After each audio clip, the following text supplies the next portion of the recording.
John, for inviting me here today, and your executive board and all the work that you do with the Greater Tarpon Springs Democratic Club. Of course, I want to thank Gerald and Janet for all that they have done, and especially Janet. I'm very active and involved with the Democratic Women's Club of Florida, and Janet has done so much for more years than I have probably been alive for the Democratic Women's Club of Florida. She's a former state president, and she has done so much for women, children, and families all across the state of Florida just by advocating for women and their voices in the way that she has. So thank you so much, Janet. I personally really appreciate that.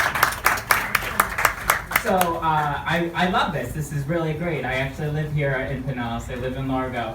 We have really great candidates all across the board that are running for governor. Andrew, of course, is one of them. You have Phil Levine, you have Chris King, and you, of course, have former Congresswoman Gwen Graham, the only woman in the race. As I like to refer to this, as she lovingly does, it's Gwen and the men.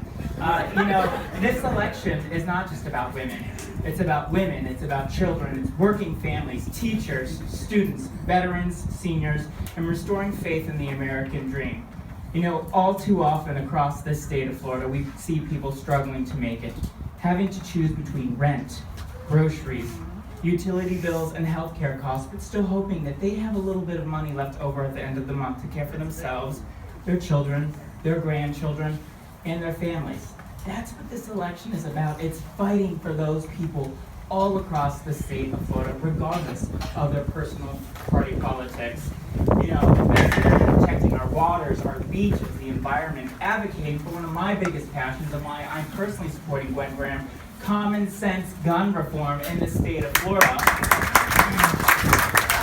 Investing in our teachers and our students and public schools, because public dollars belong in public schools, right? Making sure that we get Medicaid expansion, improvements in public transportation, and God, wouldn't it be nice to have high-speed rail? Wouldn't it? So many of these issues help to shape the fabric of our lives, and that is one of the biggest passions that I have in fighting for Gwen Graham in the way that I would any other mother who's running for office. I brought some sign-up sheets with me, some literature, regardless of who you're voting for in this race for governor. I think it's really great because it's the first time that I think as Democrats that we can say it in a really long time. All four of them that are running are really, truly terrific. So let's all agree on one thing, that we need to elect a Democrat as governor, whoever she is. Thank you.